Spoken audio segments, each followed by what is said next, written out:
Heart in the Shadows. A Thai novel. Synopsis. Love. It's easy to write, easy to say, but why is it so hard to be loved by the one we admire the most? However, Dalha, a young lady of strong will, refuses to give up. Even if people see her as a woman chasing after a man, she doesn't care. Even if her family tries to stop her, she is determined to push through. But what she doesn't know is the real reason behind Sasin's rejection. This serious and reserved man was once full of bright smiles. What could have changed him so much? Dalha persists until he finally agrees to be with her. However, one day, when his twin brother reappears in his life, she discovers a shocking truth. The man who saved her months ago wasn't Sasin at all. It was Phanu. As this secret comes to light, their relationship is tested by misunderstandings. To make matters worse, Dalha is forced into an arranged marriage. On that very day, she realizes she is already 2 months pregnant. How chaotic will Dalha's journey become? Stay tuned to find out. Chapter 1. The Same Man. Just Different. As heavy rain poured down, a man and a woman took shelter under the narrow overhang of an abandoned building. The place reeked of rat urine, and cockroaches skittered nearby. The young woman's cheeks burned red as she felt Phanu's sharp gaze on her. To distract herself from the awkwardness, she reached out to play with the rain. "It's all rat urine. You should pull your hand back," he said coldly. "Oh, I see." Dalha quickly retracted her hand. She felt strangely happy to be stuck in the rain with Phanu, the man she deeply admired. He had saved her from an accident 5 months ago, and at first, it seemed like he liked her too. But then, after just 3 days of not seeing each other, something had changed.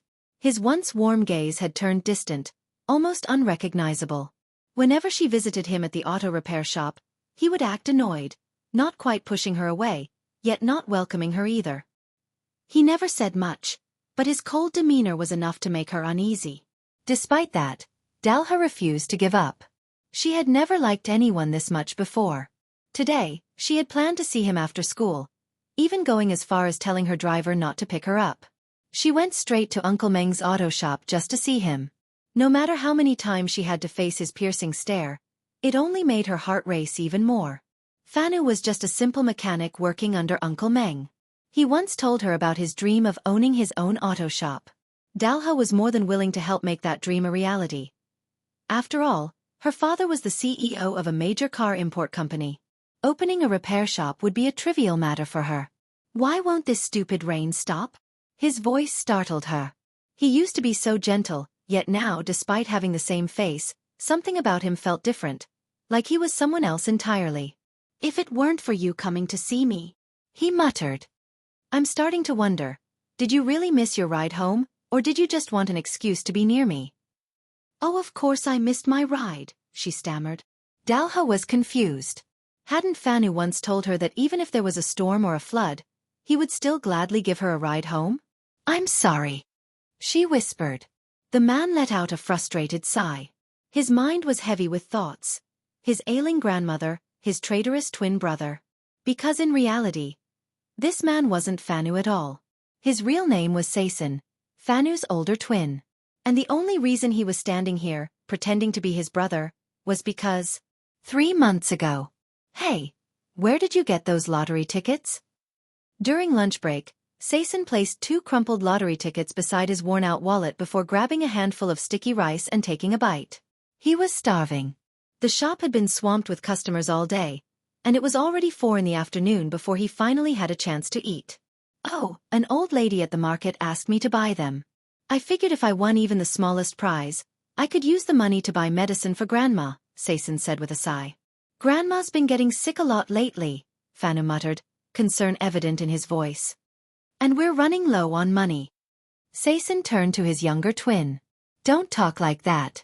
When our parents died, Grandma was the only one who took care of us. We were such troublemakers, and she went through so much for us." "Yeah, you're right, Sasin. But being poor is just awful. We can't even afford a new motorcycle. We had to buy a second-hand one." "Don't worry. One day, things will get better. Anyway, I'm heading home to check on Grandma. She might not have eaten yet. If Uncle Meng asks, just tell him the truth." "Got it, bro." Sasin rode his motorcycle home, leaving his wallet and lottery tickets behind. He didn't think much of it. After all, Phanu was there to watch over everything. He never imagined that would be the last time he ever spoke to his brother. Because when he returned, everything had changed. Back at the auto shop. Hey, what's the celebration for? Sasin was confused when he saw his co-workers gathered around, laughing and clapping. What do you mean? Shouldn't you be the one treating us? We're celebrating your big win. Huh. Don't play dumb. Phanu just told us. He won the first prize lottery. 2 winning tickets. He borrowed a bike to rush home and tell his family. Come on, Sasin, don't pretend like you don't know. Sasin felt his blood run cold. Prize, first prize? Yeah. He's crazy lucky. But hey, since you're his twin, I'm sure he'll share some of it with you. Sasin's mind was spinning. He clenched his fists, his hands trembling. Had Phanu really stolen his winnings? His heart pounded in his chest. No, maybe Phanu was just trying to hide the news from people who might take advantage of him. Maybe it was just a misunderstanding. But then, oh look, Phanu's girlfriend is here again. She must really like him. I thought she'd have given up by now. Sasin turned his gaze toward the woman who had just arrived. It was Dalha. She smiled sweetly at him, but at that moment, he had no kindness left in him. Instead, he glared at her coldly. Dalha's face fell. He had to get home now. If Phanu really had taken what belonged to him, there would be hell to pay. Outside the auto shop. Phanu, where are you going? Dalha rushed toward him as he was about to leave. What do you want? See, can you give me a ride home? I missed my ride. Missed your ride? That's your problem. Call a car or something. With that, he revved his engine and rode off, leaving Dalha standing there, stunned. Chapter 2. Persistence for Love. After the rain finally stopped, Sasin reluctantly let Dalha ride on the back of his motorcycle. What kind of woman was she? No matter how coldly he treated her, whether scolding, glaring, or speaking harshly, she kept coming back. He had even caught her secretly watching him from a distance at the auto shop. He ignored it at first, but when he overheard some of his co-workers plotting to deceive her, he had no choice but to intervene and take her home. However, the rain forced them to seek shelter under the overhang of an abandoned building first. Dalha's arms wrapped loosely around his waist, her touch soft and gentle. For a brief moment, Sasin almost wavered. But then he remembered his brother's betrayal, and the anger resurfaced. Because of Phanu, the lottery money that should have gone toward Grandma's medical treatment had vanished without a trace. He had won first prize, millions of baht, enough to afford the best care for Grandma and even buy a proper home instead of their rundown rental. Why? Why had Phanu done this? Was money really more important than family? And to make matters worse, he had stolen Sasin's wallet too, leaving him with nothing, not even his ID card. Phanu, are you mad at me? Why aren't you the same anymore? Dalha's voice broke the silence as they rode through the streets. She liked him so much, yet he had changed so drastically. Did I ever tell you that I liked you? Of course you did. You even told me that one day, you'd open your own auto shop and that I could help you manage the finances. Did you forget? And what did you ever give me in return? Dalha blinked in confusion, then let out a small laugh. That's a silly question. What did I give you? If you mean those tens of thousands of baht, I never minded at all. Or, are you feeling guilty about that? Sasin clenched his jaw. So Phanu had only been nice to Dalha because he wanted her money? He almost felt sorry for her. One person was trying to win love, while the other was simply after financial gain. What a joke. Where's your house again? He asked. What? Did you really forget where I live, Phanu? Now I'm really upset. Just tell me. I won't forget this time. With a deep sigh, Dalha relented and gave him directions. Soon, Sasin pulled up in front of a massive luxurious mansion. A grand fountain stood at the entrance, radiating opulence. This place is ridiculously huge. He muttered under his breath. Dalha didn't seem to hear him. She hopped off the bike and flashed him a bright smile before holding out her pinky finger. Let's make up, okay? Sasin sighed but linked his pinky with hers nonetheless. He might have a sharp tongue, but deep down, he was too soft-hearted for his own good. I'm leaving. Wait. Let's go for shabu tomorrow. Don't worry about money. I'll treat you. He smirked slightly. Letting a woman pay? That's embarrassing. Besides, I'm busy. I have to take care of Grandma. She's sick. Grandma. Dalha's eyes widened. You never told me you had a grandma. Sasin stiffened. Had Phanu really been so ashamed of their grandmother that he had never mentioned her? Did I ever tell you about anyone else? Not really. You don't talk about your family much, so I never dared to ask. I figured it wasn't something you wanted to share. Ha! And yet, you still like someone like that. Before Dalha could respond, a new voice interrupted them. Miss, you're back.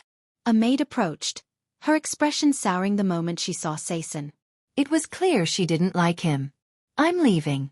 And don't come to the shop anymore. With that, Sasin sped off, leaving Dalha staring longingly after him.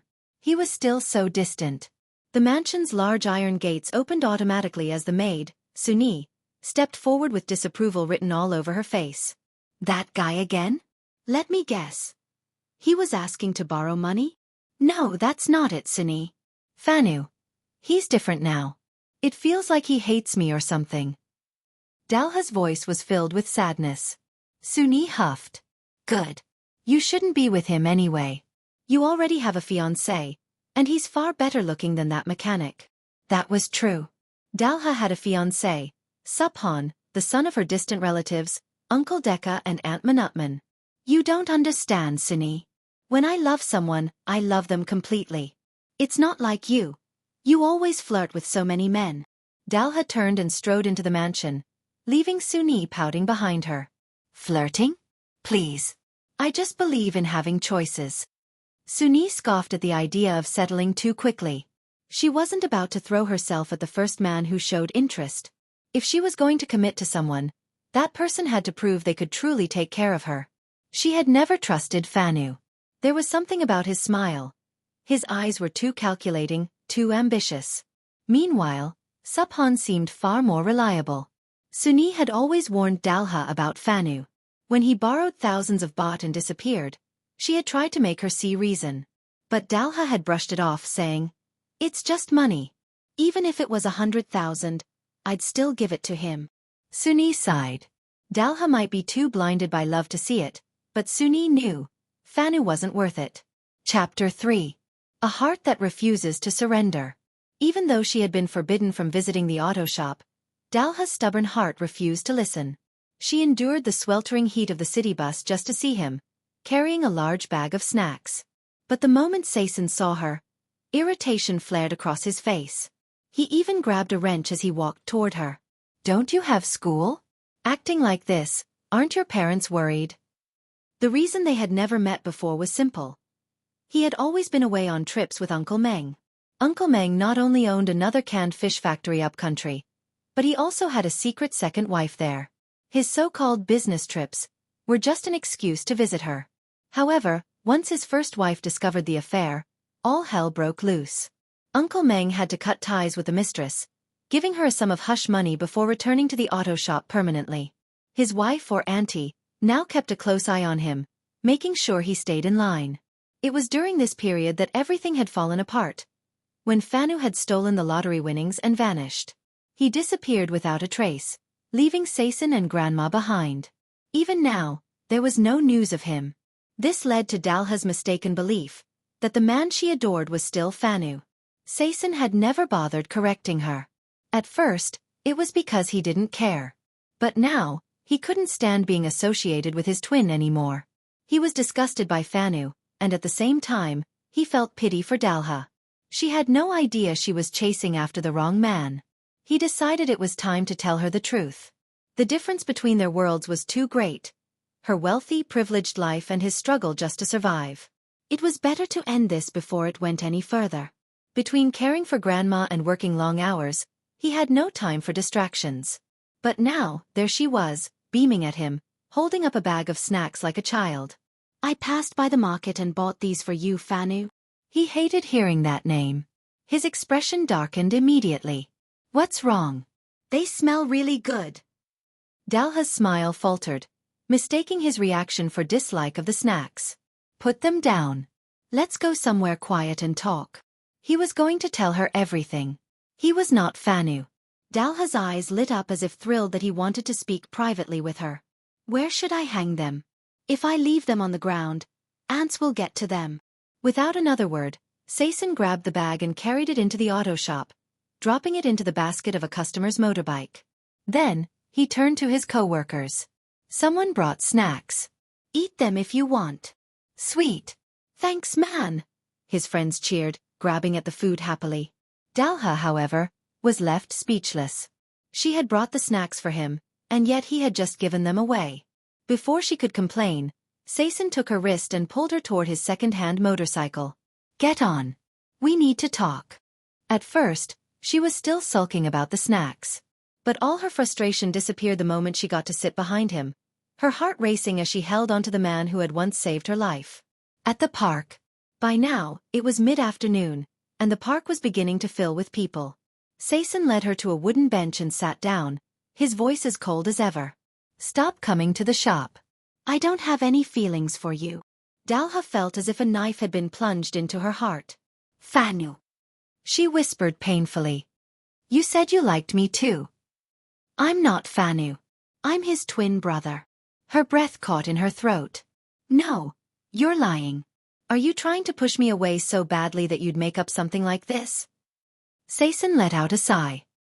He could see the pain on her face, and it made him uneasy. He had always been weak when it came to people who truly cared about him. It's true. Go ask anyone at the shop.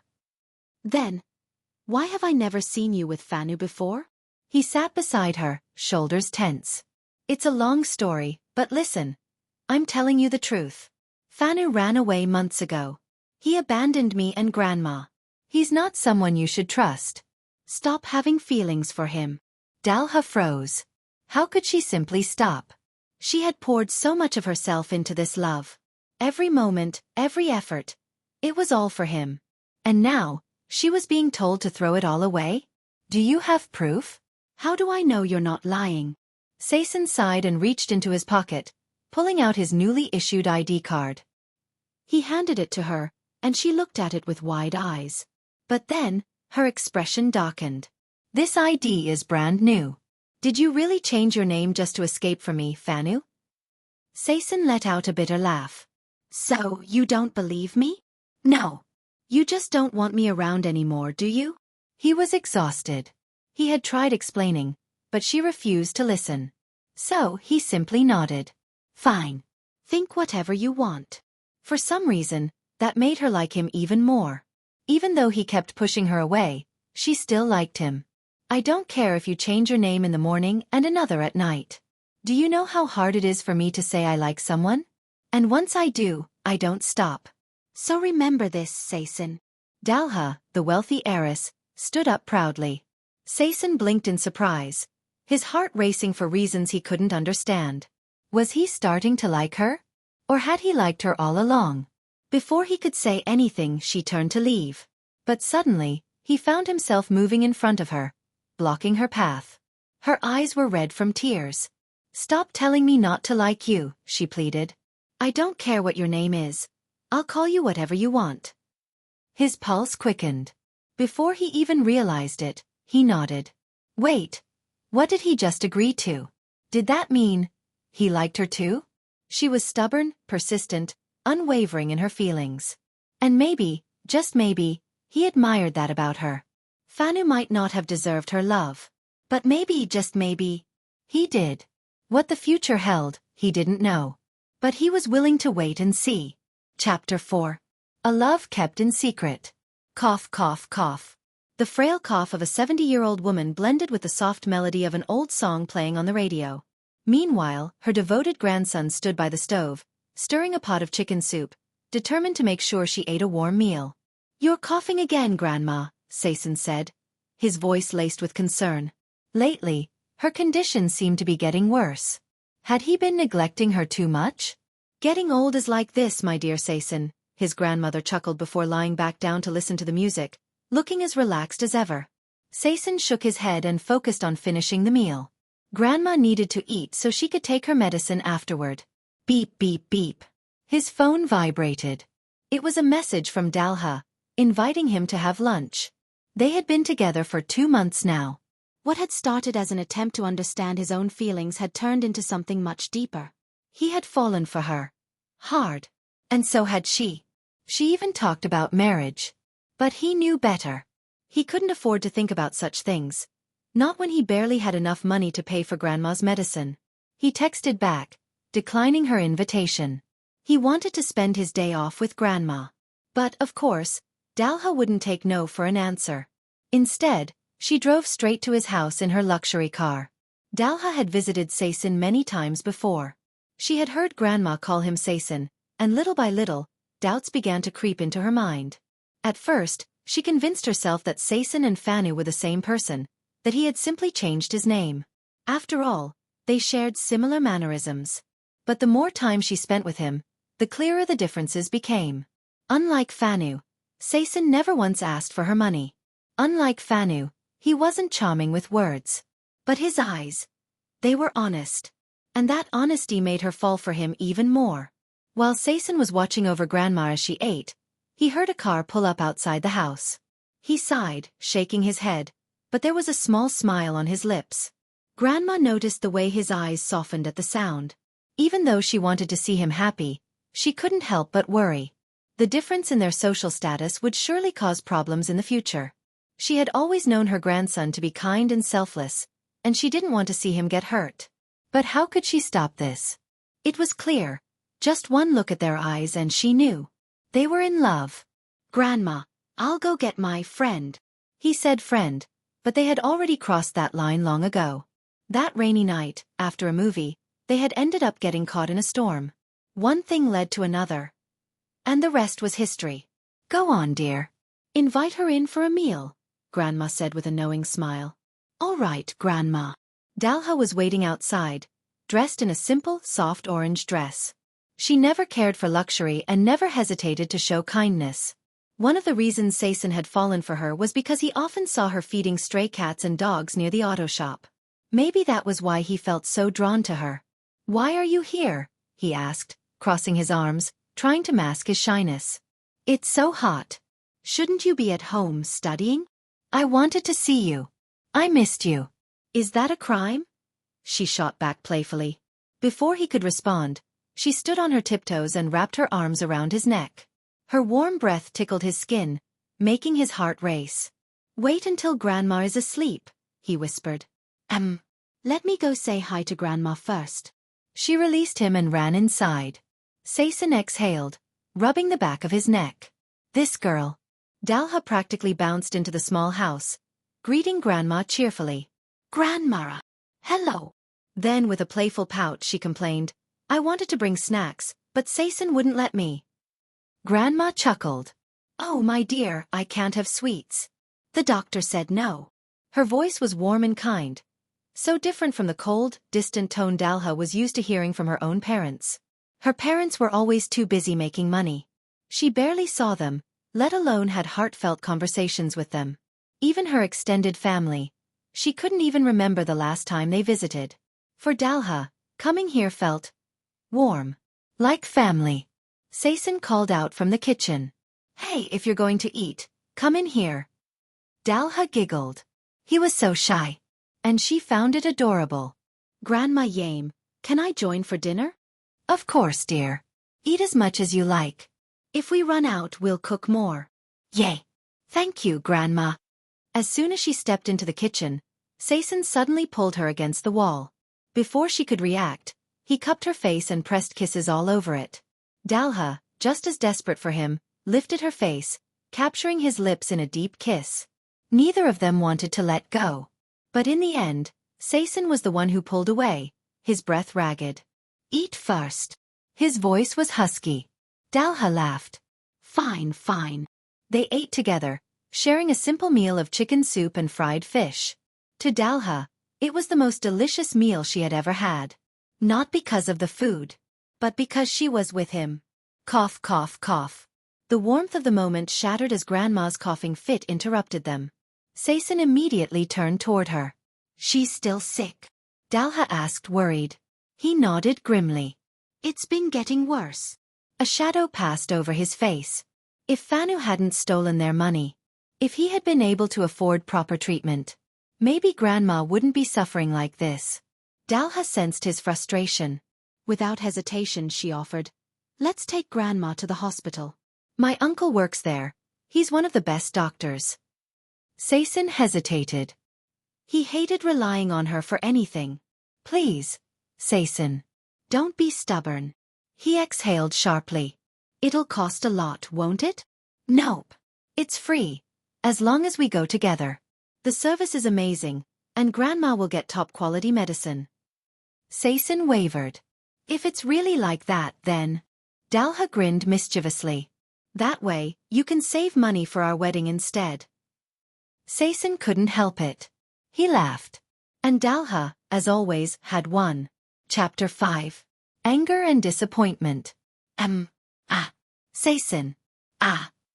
Once he was sure that Grandma had fallen asleep from the effects of her cough medicine, Sasin took Dalha's hand and pulled her into his bedroom. It was the first time she had ever seen his personal space. Though everything inside was second-hand, the bed was clean and well kept. And as she had once said, "As long as I have you, that's enough. Let's take Grandma to the doctor." "Fine, but you should take a shower first. You must be all sticky from the heat. Is there a bathroom here?" "Yeah, but it's old." "Really? I want to see. You always act excited over the weirdest things." "I am excited." Dalha's enthusiasm amused him, but it also made him painfully aware of the vast difference between them. As he packed a bag for Grandma's hospital visit, she suddenly spoke. "Sometimes, preparing your heart in advance is the best thing, my dear grandson." He knew exactly what she meant. Their futures were too different. But what was he supposed to do? Their relationship had already gone too far to turn back now. At the hospital, Dalha was right. Coming to a top-tier hospital made all the difference. The service was excellent, and after just one injection, Grandma's coughing had already eased. Sasin was impressed. "Can I speak with you for a moment?" Dalha's uncle, Dr. Yacht, gestured for him to step aside. Dalha saw them talking and smiled, assuming her uncle was merely getting to know her boyfriend. She had no idea what was coming. "What's your relationship with Dalha?" the doctor asked. "We're trying to be together," Sasin replied cautiously. Dr. Yacht nodded. "So you don't know then?" "Know what?" "That Dalha is already engaged." The words hit him like a punch to the gut. He hadn't known. Not once had she mentioned it. Dr. Yacht smirked. "You really didn't know? Well then, don't tell her you found out from me." His kind smile was a lie. Dr. Yacht didn't like Sasin at all. He despised the idea of a poor mechanic clinging to his niece. He can't even take care of his own grandmother properly. What makes him think he's worthy of dating my niece?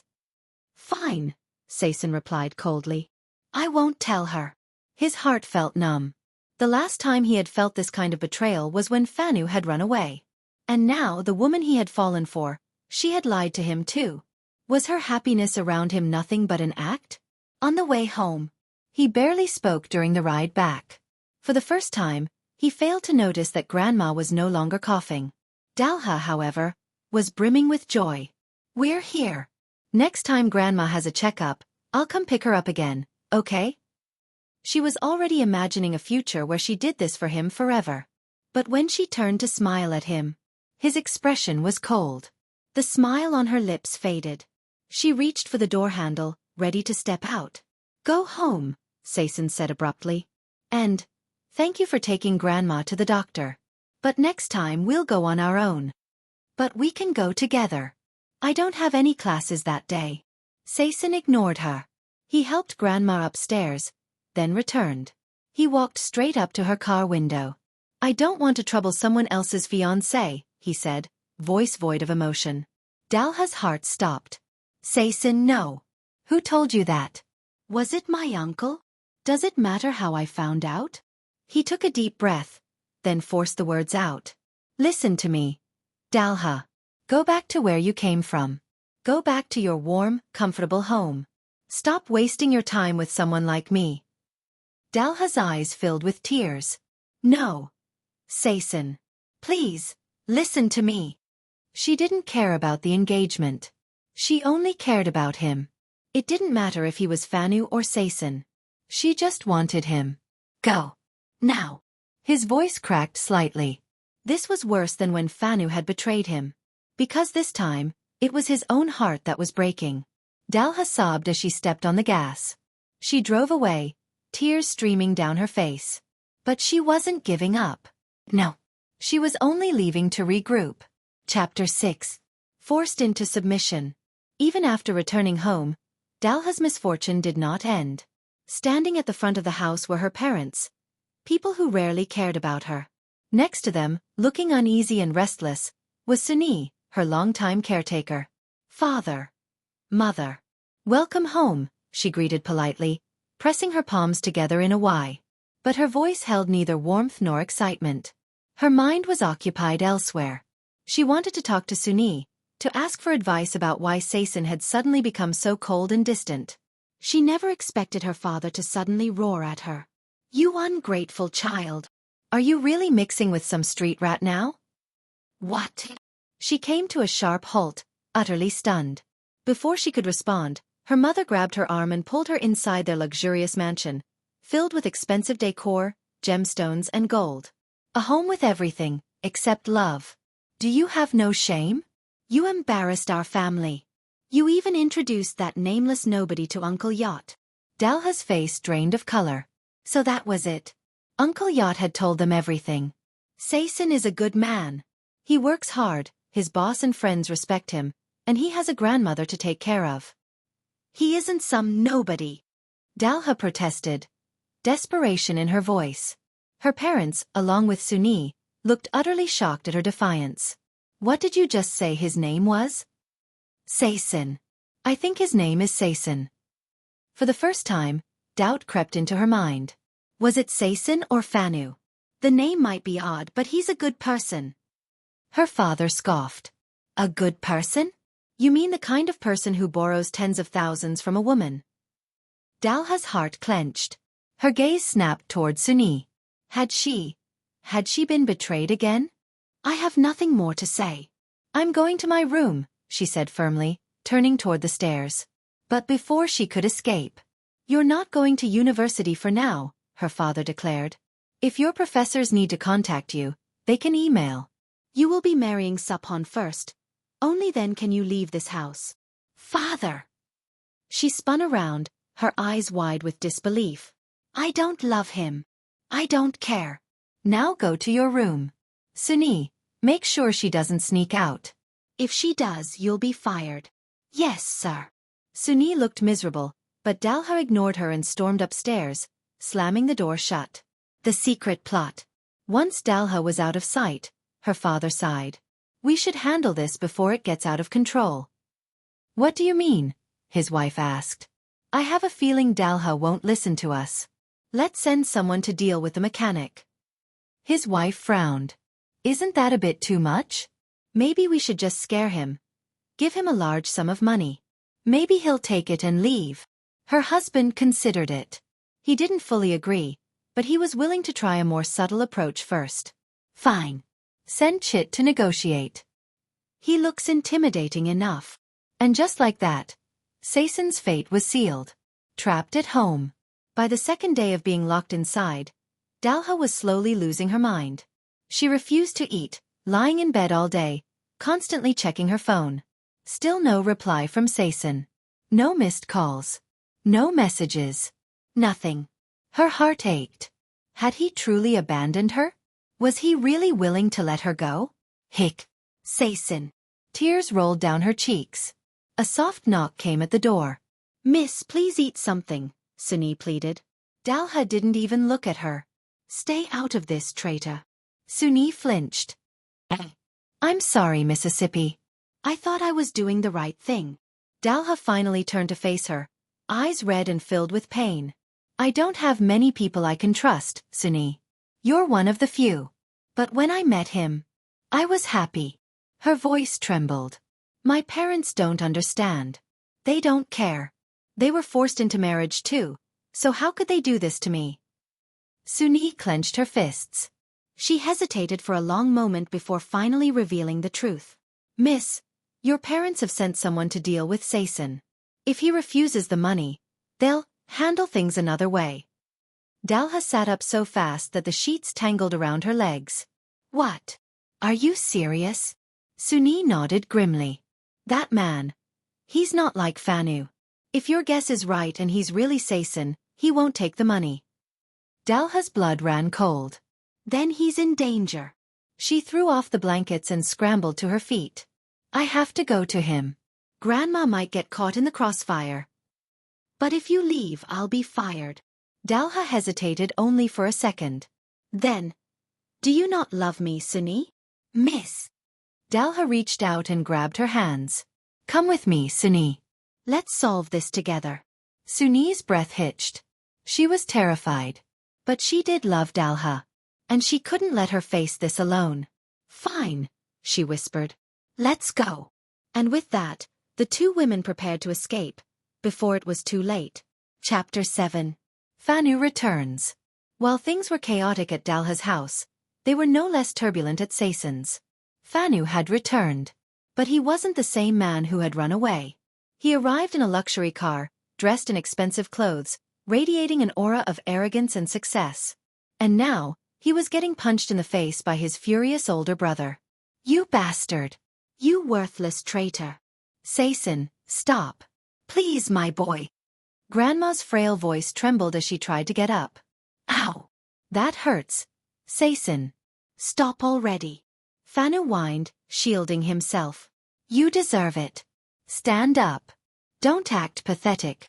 Two men stood near Phanu's car, watching the scene unfold. They exchanged nervous glances, unsure whether to step in or not. Before they could decide, Sasin yanked his brother to his feet. I'm sorry, okay? But I'm back now. It's been almost a year. Do you have any idea how much Grandma and I suffered after you ran off with that money? Phanu rolled his eyes. Oh, come on, Sasin. If you hadn't won the lottery, you wouldn't have had that money to begin with. Look, I did you a favor. I took a few million and turned it into tens of millions. Sasin's fists clenched. What the hell are you talking about? Phanu smirked. I've been working with the most powerful people in Chiang Mai. I came back to pay you back. With interest. What kind of work? Sasin demanded, eyeing the two men standing by the car. Let's just say I'm in the casino business now. Phanu whistled, snapping his fingers. His men opened the car's trunk, revealing a steel briefcase filled with stacks of cash. Both Sasin and Grandma were stunned. Here's your money, bro, paid in full. And what about you? Sasin asked, voice tight. Phanu grinned. I have to go back to work. I'm a casino enforcer now. It's a hell of a job, and I love it. Sasin's stomach churned. His brother, his own flesh and blood, had chosen this path. I thought your dream was to open an auto shop, he said quietly. Phanu just shrugged. That was before I met my boss. Owning a repair shop? That's small time compared to what I have now. Sasin exhaled sharply, shaking his head. You're playing with fire, Phanu.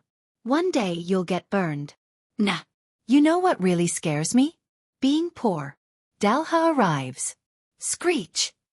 A car slammed to a stop outside the house. Dalha jumped out, panicked.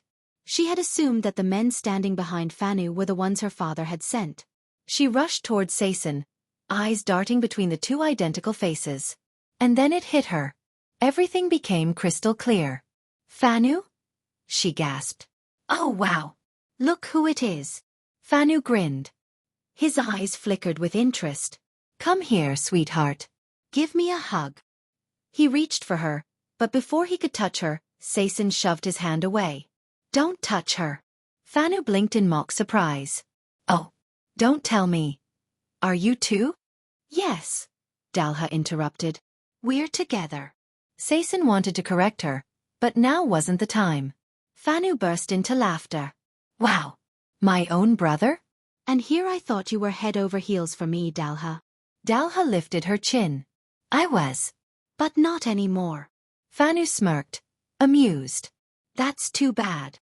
She looked at Sasin, her voice steady. I fell in love with him. Thank you for running away, Phanu. Because of that, I found someone truly worth loving. Phanu scoffed, checking his watch. Well, this has been fun, but I have places to be. If you ever need anything, bro, just call me. Wait, Phanu. He stopped, looking over his shoulder. What now? Want a goodbye hug? Aren't you going to say hello to Grandma? Or at least bow to her? Phanu froze. For the first time, he looked uncomfortable. Slowly, he turned and walked toward their grandmother, who sat crying silently on the porch. Without a word, he knelt down and pressed his forehead to her lap. Grandma's trembling hands gently stroked his hair. Take care of yourself, my dear boy. For a moment, Phanu felt something stir inside him.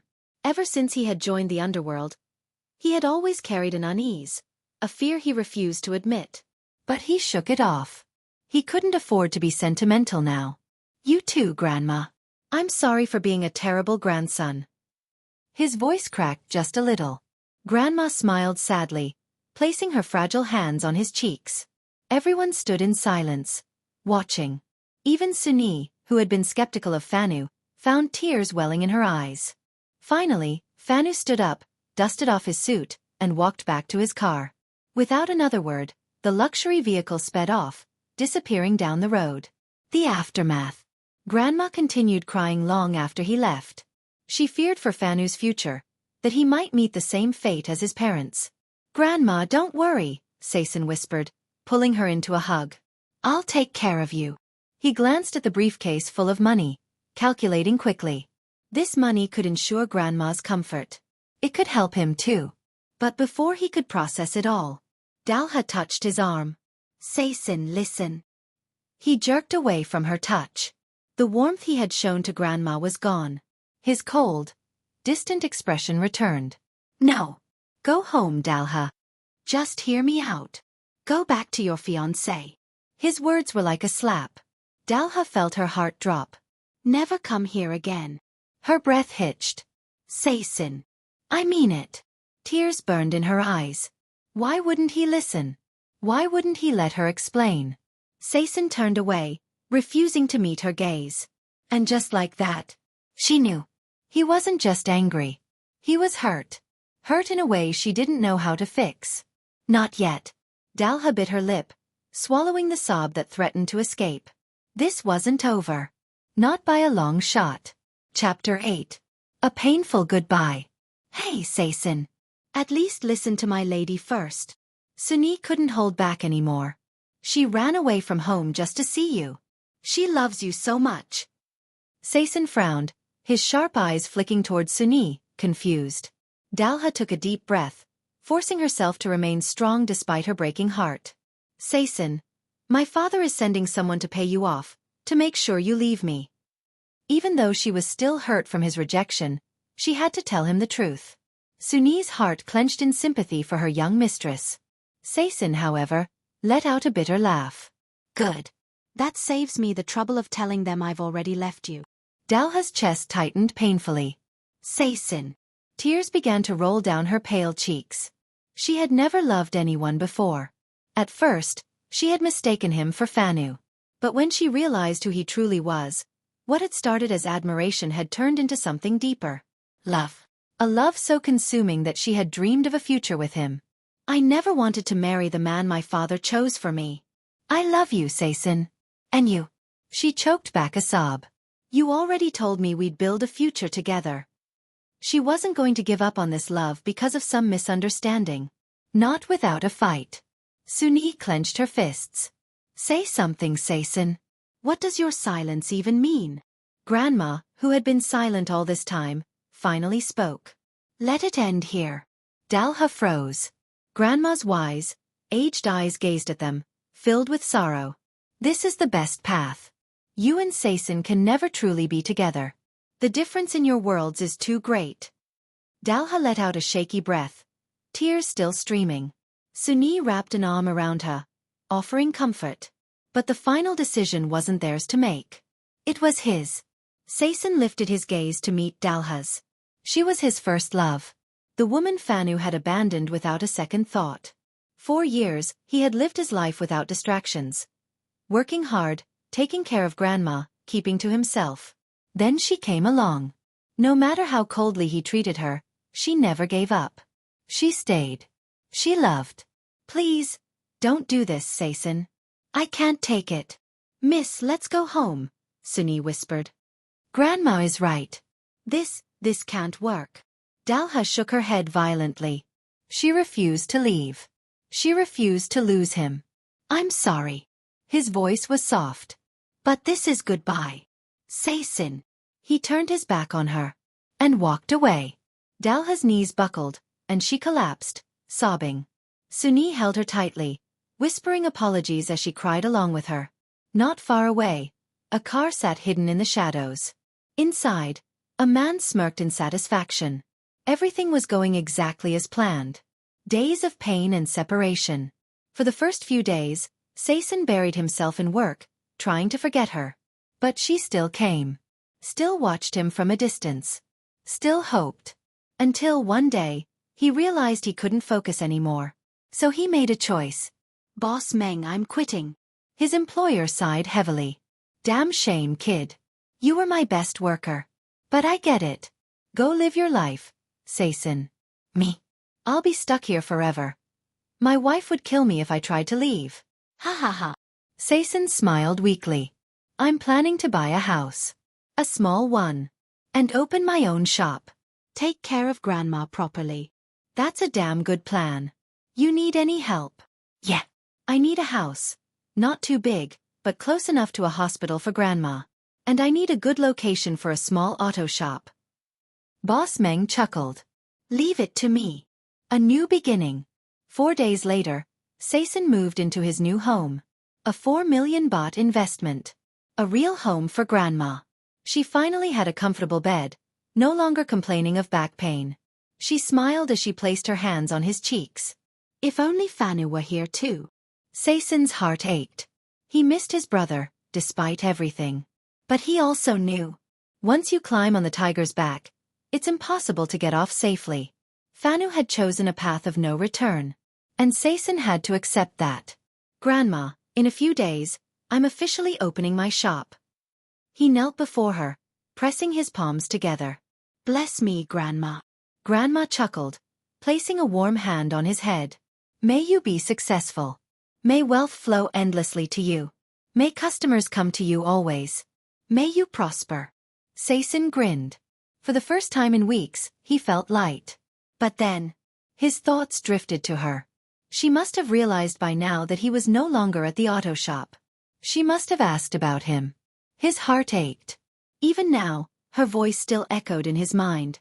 I don't want to get married. I love you, Sasin. Don't do this. It hurts. He hadn't been able to sleep since that night. He closed his eyes, trying to block out the memory. But it wouldn't leave him. Grandma's plea. Sasin, dear. Are you all right? His grandmother's gentle touch brought him back. He blinked and looked up. I was just thinking. Grandma sighed, patting his head. I don't want you overworking yourself. Money is nothing if you don't have time for the ones you love.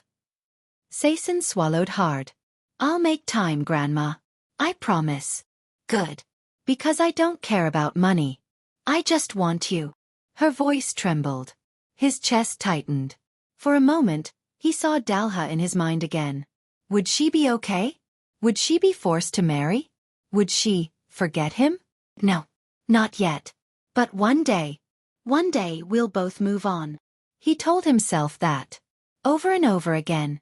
One day when we meet again, we won't feel anything anymore. He just had to wait for that day to come. Chapter 9. A heartless wedding. A love unwanted.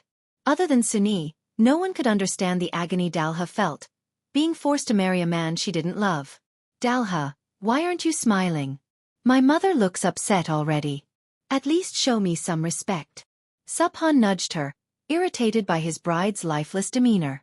She looked breathtaking in her elegant gown, but her face remained blank, her hands mechanically pressing together in a Y to greet guests, like a puppet with no soul. When she continued to ignore him, he sighed in frustration. Fine. He would endure her coldness for now. But once they were alone, he would teach her a lesson. She would learn to be obedient, to worship him as her husband. Dalha, dear, don't look so sad. Smile for the camera. Uncle Yacht, the doctor, motioned for a photo. Dalha shot him a glare filled with hatred, making Subhan shift uncomfortably. I've had enough, Dalha. Do you even want this marriage? Not far away, her parents watched closely, their eyes sharp and threatening. She remembered their warning. If you want Sasin and his grandmother to stay safe, you'll do exactly as we say. Dalha swallowed her pain. She forced a weak smile, terrified that her parents might send someone to harm Sasin and Grandma if she resisted. Subhan sighed in relief when he finally got a decent picture with her. The ceremony ended. Then came the moment she dreaded the most, the wedding night. The wedding night. After receiving blessings from the elders, Dalha and Subhan were finally alone in their lavish bedroom. Sufan's heart pounded with excitement, while Dalha sat stiff and unresponsive. She didn't care about the expensive silk bedding. She didn't care about the golden decor. All she felt was numbness. Subhan smirked, moving closer. Dalha, I'll make sure you never forget tonight. She barely reacted when he kissed her neck, his hands roaming over her arms. But when he started undoing her dress, she finally snapped back to reality. No, stop. Relax. Darling. We're married now. This is how it's supposed to be. His smile widened, licking his lips as he admired his wife's trembling form. You'll enjoy this, I'll make sure of it. Disgusted and terrified, Dalha screamed for help. Suni! Help me! Suni! Why are you shouting? Subhan growled. Show me some respect. Dalha kicked him hard, sending him tumbling off the bed. Furious, he jumped up, only for the bedroom door to burst open. Suni stood in the doorway, her face fierce, her hair tied up like a warrior preparing for battle. Step away from my lady. Get out, maid. This is none of your. Subhan never finished his sentence. Suni lunged forward, pressing a handkerchief soaked in chloroform over his mouth. Dalha's eyes widened in shock. What are you? Subhan struggled, but within seconds, his body went limp. His legs buckled, and he collapsed unconscious. Suni! Dalha whispered in awe. Her loyal servant had planned this all along. The escape plan. Hurry, Mississippi, get changed. Another maid rushed in, carrying a bag of clothes. Dalha realized Suni had been waiting for her signal all along. Even if her own parents didn't love her, Suni did. Dalha's throat tightened. Put on a mask and tie your hair up, Suni instructed. We'll leave through the back door. Within minutes, Dalha was disguised as a maid. Meanwhile, Suni and the other servants stripped Sufan's clothes, tossing them to the floor. What are you doing? Dalha asked, confused. Setting the scene. Setting the scene? There are cameras outside, Suni explained. If we all leave together, the security team will notice and come running. This way, it'll look like you spent the night here. The other maid nodded solemnly. I'll stay behind. I'll leave at dawn once the drugs wear off. By then you two will be long gone. Dalha grabbed her hands. Thank you. I won't forget this. Go. You don't have much time. Suni took Dalha's hand and led her toward the door. Before stepping out, she turned and locked the door from the inside. Then, with steady, unhurried steps, she walked Dalha out of the room, as if they were simply attending to business as usual. They couldn't afford to act suspicious. Not yet. Not when freedom was just within reach. Chapter 10. Beyond expectations. A goodbye that wasn't. Miss, get in that car. Suni pointed to a sleek black car, its engine already running. A driver sat inside, waiting. What about you? Dalha asked anxiously. We have to split up. Mississippi's separate cars will be safer. We'll see each other again, won't we? Suni smiled reassuringly. Of course. The driver is trustworthy. Trust me. Dalha hesitated, wanting to hug her, but Suni quickly stepped back. No, don't. It'll look suspicious. Go now. Leave everything behind. You can replace it later. Dalha clenched her fists but obeyed, striding quickly toward the car. She yanked the door open and slipped inside, her heart pounding. From numbness, she now felt a nervous thrill. The car pulled away from the luxurious hotel, and Dalha turned, peering through the rear window. Another car followed behind. But as soon as they reached the main road, it turned in a different direction. Suni! Don't worry, the driver said calmly. You'll see her soon. There was something familiar about his voice, but Dalha was too overwhelmed to focus. Her chest tightened. Her mind spun with worry for Suni. Tears welled in her eyes. Do you have a bag? I think I'm going to be sick. The driver handed her one. She opened it, ready to vomit, but all that came out was water. Want some water? He asked. Yes. Thank you. She took a few sips, and before she knew it, exhaustion took over. Her body slumped, and she fell into a deep sleep. A familiar face in an unexpected place. When Dalha woke up, she felt a soft mattress beneath her. A cool breeze whispered against her skin, and the distant sound of waves echoed in the air. She bolted upright, her hair falling loosely around her shoulders. Someone had removed her hair tie.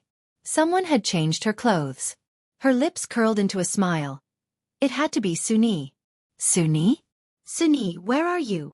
A delicious aroma drifted from the kitchen. She climbed out of bed, padding toward the source of the scent. But instead of Suni, she found him. Sasin. Wearing casual clothes, standing over a pan of sizzling eggs, looking just as rugged and handsome as ever. He turned. Their eyes met. And Dalha froze. Was she dreaming? Sasin. The way she whispered his name. Like it was both a curse and a prayer. Like the night itself had called him back to her. The air crackled between them. Without a word, Sasin turned off the stove and stepped toward her. Why how? Before she could finish, he cupped her face, tilting it up. And kissed her. Deep. Hungry. Desperate. Dalha's breath hitched, but she didn't pull away. Instead, her hands slid around his neck, responding with equal passion. Sasin lifted her effortlessly, carrying her back to the bed.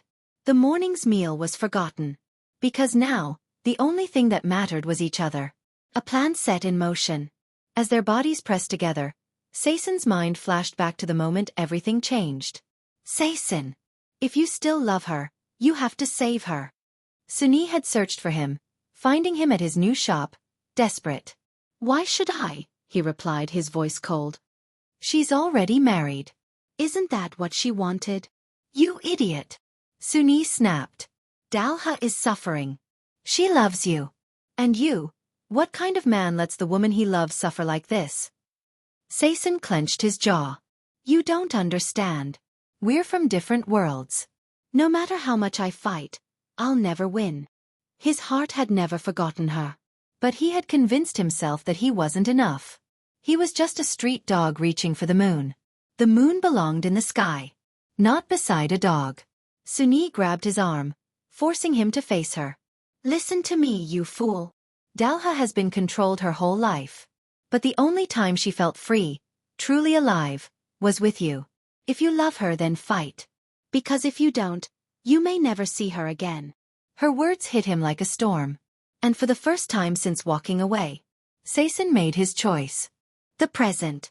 Now here she was. In his arms. Breathless. Soft. His.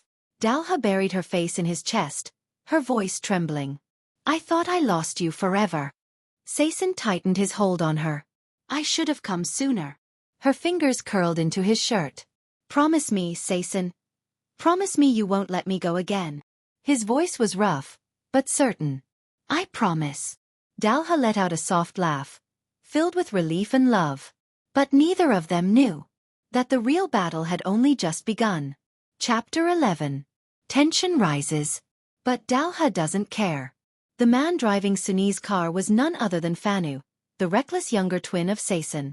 Though reluctant at first, he had agreed to help after much pleading. Meanwhile, Dalha's parents' men were on the hunt for those who had helped their daughter escape. But the plan had worked perfectly. The maid who had taken Dalha's place in the wedding chamber had escaped without a trace. And Subhan? Humiliated beyond repair. I'll sue them for this. I swear. Don't worry, Subhan, Dalha's father assured him. We'll get Dalha back to you. But Subhan let out a dry laugh. My men found out something interesting. The person who took Dalha has ties to some powerful figures in the north. I don't care about getting her back. But I do want compensation. Dalha's parents sighed heavily. Even if they're powerful, I'm not afraid, her father muttered. But I don't like how distant you sound, Suphan. Suphan shrugged, adjusting his glasses. You might not be afraid, but I'm not playing this game. I don't want anything to do with Dalha anymore. He stood up, dusting off his suit. Talk to my lawyer instead. And just like that, he walked away. The real Suphan had finally revealed himself. He wasn't brave. He was just a coward, afraid of getting entangled in a mess that could damage his own business. There were plenty of wealthy families with beautiful daughters waiting to marry him. Why should he waste time on just one woman? A shocking realization. Despite the joy of escaping, Dalha fell ill soon after. By the third day, Suni finally arrived to join them. But seeing Dalha so weak and pale, she grew concerned. Miss, what are your symptoms? Dizzy. Feels like the room is spinning. I feel like throwing up when I eat, and I have no energy. Phanu, sipping his tea nearby, chuckled smugly. Maybe Sasin was too rough. Sounds like she got wrecked. Sasin glared daggers at him. Phanu grinned, holding up his hands. Relax, relax. I did do a lot for you, remember? While you were busy having fun, I was looking after Grandma. Oh, and I also helped smuggle your precious maid out. Sasin sighed. How is Grandma? She's fine. But if she knew what you were up to, she'd probably pass out from the shock. While the brothers bickered, Suni's eyes widened in realization. I think Miss Dalha is pregnant. Silence. Sasin swallowed hard. Phanu slapped his brother's back, laughing. Damn. Sasin. You really don't hold back, do you? Phanu had changed a lot. His ear piercings, his green-streaked hair, and his cocky attitude made him almost unrecognizable. But right now, Sasin wasn't paying attention to his brother's teasing. His eyes were locked onto Dalha. She had placed a hand on her stomach, her expression one of wonder and disbelief. I missed my period twice, she murmured. At first, I thought it was just stress. Turns out, it was because of Sasin's poison. Phanu clapped dramatically. Suni shot him a sharp glare before turning back to Dalha. What do you want to do, miss? Dalha didn't hesitate. I'm keeping the baby. Her voice was firm. This child is another part of my heart. Phanu whistled. How romantic. Sasin exhaled slowly, processing the weight of her words. This wasn't just about them anymore. Now there was a child involved. A life that needed protection. A bold decision. Meanwhile, news of Dalha's runaway wedding had spread like wildfire.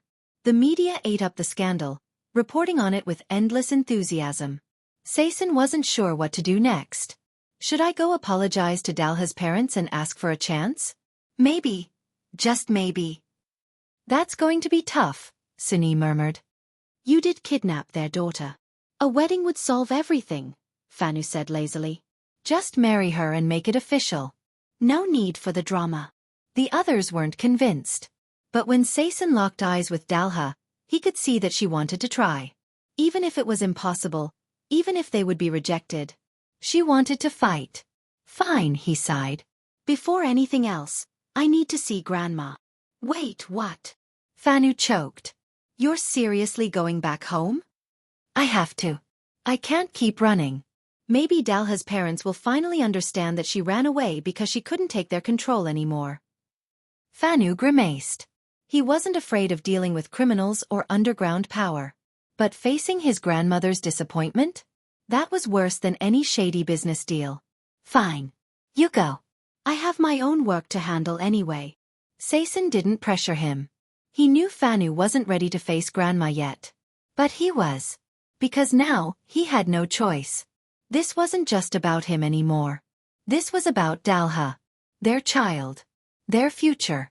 Grandma's reaction. When they arrived, Grandma was waiting for them. The moment her gaze landed on Dalha, her eyes filled with tears. So it's true, she whispered. The news. It wasn't just rumors. Then she turned to Phanu. And you told me it was all lies, Phanu. Phanu. Where are you? But Phanu was already gone. Vanished. Running away. Again. Sasin sighed heavily before kneeling down before his grandmother. I'm sorry. He pressed his forehead to her wrinkled hands. But I have to protect my child. Silence. Then, Grandma reached out, placing a trembling hand on Dalha's stomach. Dalha's eyes welled up with tears. Finally, Grandma spoke softly. Then, it's up to fate now. She sighed, stroking Sasin's head. You've chosen this path, my boy. Now, be ready for the battle ahead. Because no matter what happened next, this fight was far from over. Chapter 12. Proving their love. Sasin, I'm not ready to face my parents yet. Dalha whispered as they lay together in his bedroom, moonlight filtering through the window. Suni had taken the guest room, leaving them alone. Sasin sighed, brushing his fingers against her delicate hand. Why not? We just need to tell them the truth. Maybe they'll understand. Dalha shook her head, weary. My parents were forced into marriage too. They never loved each other. They only did it for money and business. She lowered her gaze. They don't understand love, Sasin. They never have. Sasin pondered for a moment. His parents had married for love, but tragedy struck when they both died, leaving him and Phanu as infants. He never knew what a full, loving family looked like. But now, as he stared at the pregnancy test showing 2 lines, he straightened his shoulders. Our child deserves both parents, Dalha. If something ever happens to us, I want them to have a family to turn to. His words struck her heart. Finally, Dalha nodded. All right, let's face them together. A household filled with tension. The grand mansion, once full of power and prestige, now felt lifeless. Even the fountain in front of the house had lost its charm. For the first time in years, Dalha's parents weren't working.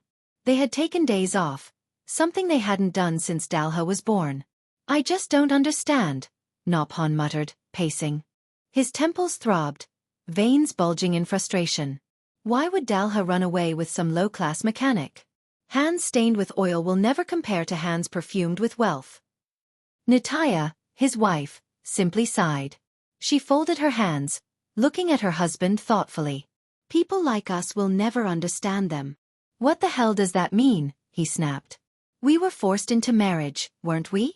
My family was struggling financially. Marrying you was my only option. Nophan's eyes widened slightly. He had always assumed she was content. But I loved you. Nitaya's lips pressed into a thin line. And I hated you at first. Her voice trembled. Memories of a loveless beginning resurfaced. Her husband stared at her in disbelief. He had always thought their marriage was just how things were supposed to be. So you're saying, we're doing to Dalha what was done to us? She nodded silently. 4 years, they had been so focused on work, social status, and maintaining power that they never truly spoke about their feelings. And now, their only daughter had run away from them. So what? Nophan scoffed, clutching his fists. I still don't want some poor nobody living off the money I spent my life earning.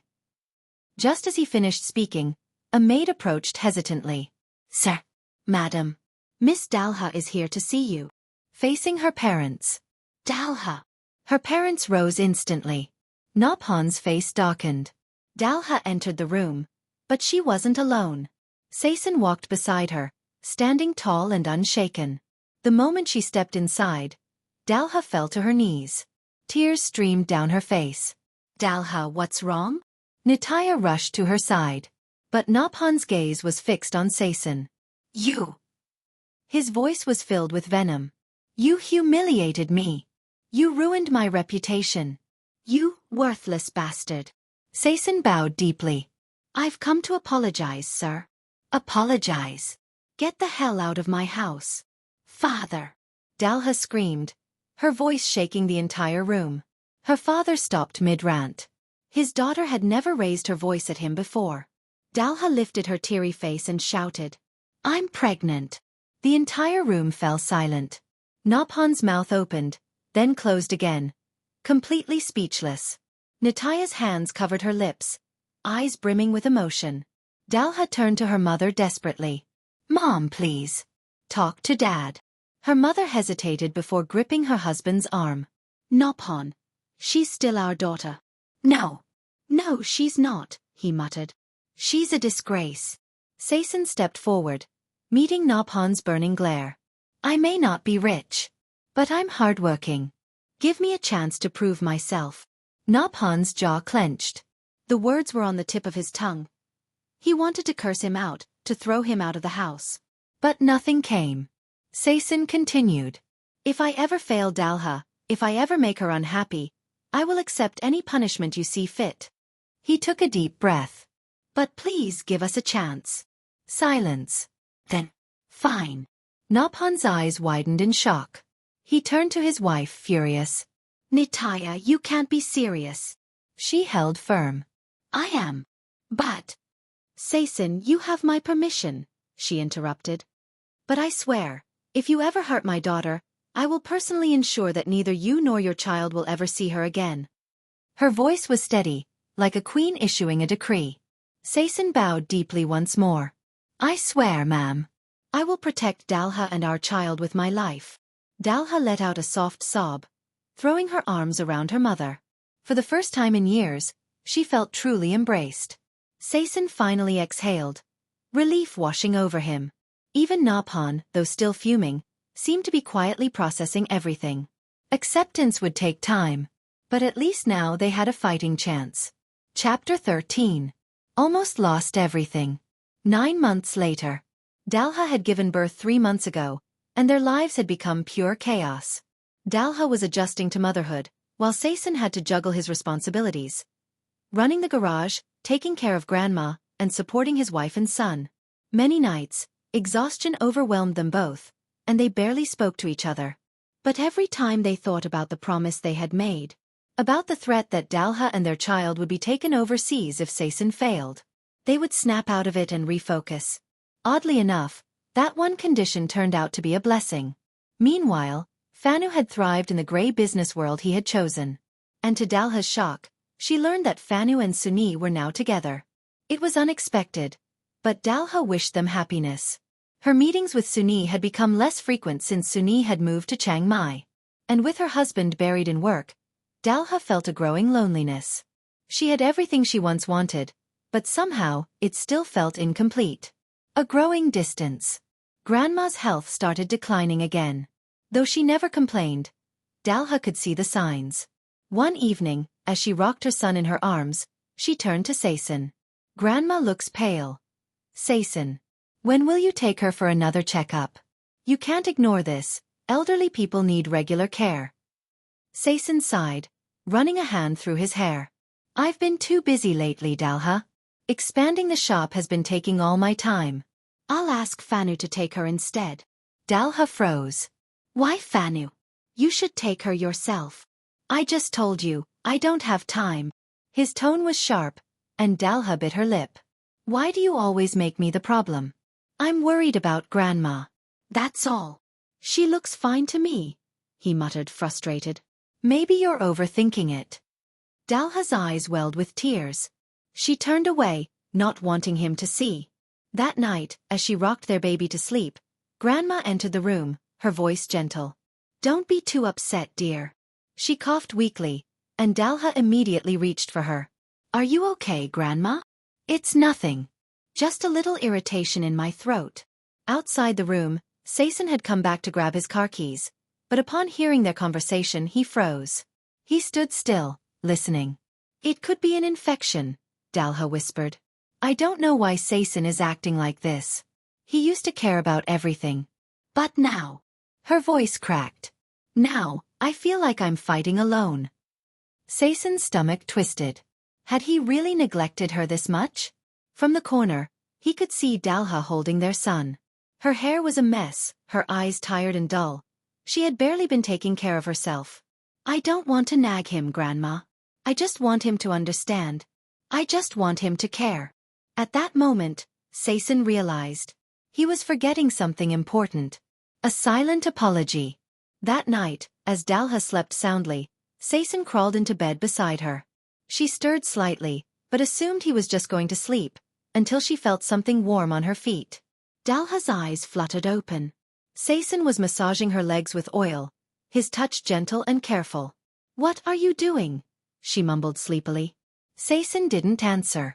Instead, he kissed her cheek, inhaling her natural scent, the faint traces of milk from nursing their baby. She was exhausted. She was overwhelmed. And she still smelled like a mother. But Sasin didn't mind.